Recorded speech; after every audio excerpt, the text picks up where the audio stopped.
नमस्कार दोस्तों, मैं कृतिका आप सभी का स्वागत करती हूँ जेपीएससी के हमारे चैनल पर, जहाँ मैं आज आपको जेपीएससी एग्ज़ाम के लिए कुछ बेहद ही इम्पॉर्टेंट प्रश्नों को कवर करने जा रही हूँ। तो ध्यान से देखिए, कहीं कोई पॉइंट आपसे मिस ना हो जाए।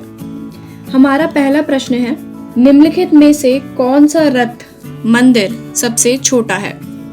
इसका उत्तर है द्रौपदी रथ। मामल्ल शैली की दूसरी रचना रथ अथवा एकाश्म मंदिर है। इन्हें कठोर चट्टानों से बनाया गया था।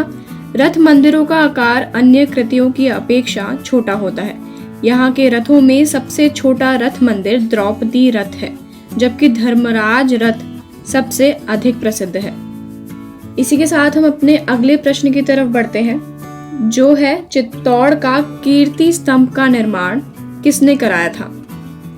इसका उत्तर है राणा कुंभ ने। राणा कुंभ ने मालवा के विरुद्ध सफलता प्राप्त करने के उपलक्ष्य में 1448 ईस्वी में चित्तौड़ के कीर्ति स्तंभ का निर्माण करवाया था।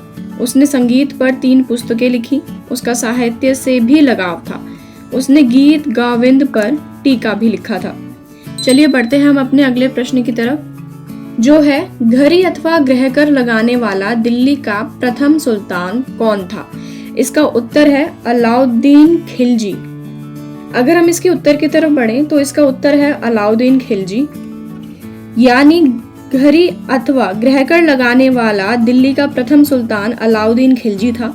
अलाउद्दीन ने अपने शासनकाल में लगान यानी खराज पैदावार का आधा भाग कर दिया तथा मकान कर और चराई कर को 2 कर लगाए जाते थे।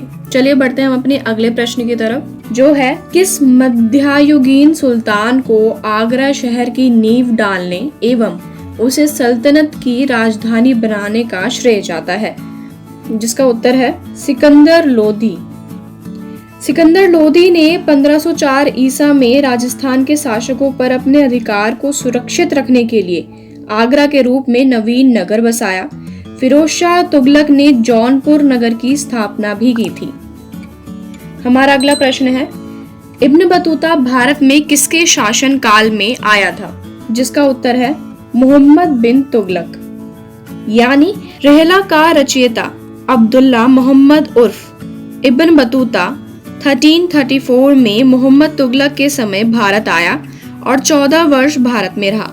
1334 में ही मोहम्मद तुगलक ने उसे दिल्ली में काजी का पद प्रदान किया और 1341 में उसे अपना दूत बनाकर चीन भेज दिया। हमारा अगला प्रश्न है, असम एवं कूच बिहार में वैष्णव धर्म का प्रवर्तन किसने किया? जिसका उत्तर है शंकरादेव। शंकरादेव ने असम एवं कूच बिहार में वैष्णव धर्म का प्रवर्तन किया, जबकि चैतन्य ने बंगाल में कीर्तन द्वारा भक्ति भावना प्रदर्शन की थी। हमारा अगला प्रश्न है, निम्नलिखित राजाओं में से किसने राम सीता की आकृतियों और रामसीय देवनागरी लेख से युक्त कुछ सिक्के चलाए? जिसका उत्तर है अकबर। अकबर मुगल शासक था जिसने राम सीता की आकृतियों और रामसीय देवनागरी लेख से युक्त सिक्के चलाए। 1575 ईसा में अकबर ने मुद्रा सुधार किया और सिराज के ख्वाजा अब्दुल समद को दिल्ली की टकसाल का अधिकारी बनाया था। उसने सोने, चांदी और तांबे के अनेक प्रकार के सिक्के भी चलाए। हमारा अगला प्रश्न है, किस मुगल बादशाह के विरुद्ध जौनपुर से फतवा जारी हुआ था? जिसका उत्तर है अकबर। अकबर की धार्मिक सहिष्णुता की नीति से रुष्ट होकर जौनपुर के मुल्ला सजदी ने अकबर के विरुद्ध फतवा जारी करवाया था। उनके अनुसार अब अकबर मुसलमान नहीं रहा था। चलिए हम अपने 9वें प्रश्न की तरफ बढ़ते हैं, जिसमें हमें एक टेबल दी हुई है और सूची 1 को सूची 2 के क्रमानुसार उसको मिलाना है और यह बताना है कि कौन सा पैटर्न बिल्कुल सही है। तो हमारा इसका उत्तर है ए, जिसके अकॉर्डिंग बाबर ने जामा मस्जिद का निर्माण कराया था।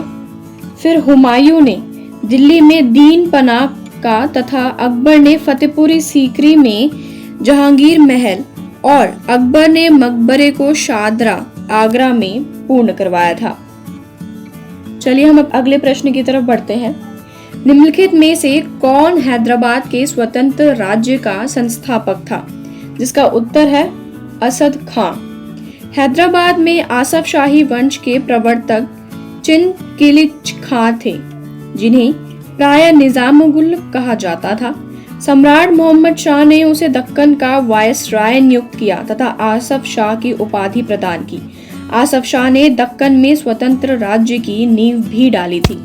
उम्मीद है आप सभी के लिए यह प्रश्न बहुत ही ज्यादा इम्पोर्टेंट रहे होंगे और आप इनसे काफी कुछ अपने उत्तर को बेहतर कर सकते हैं।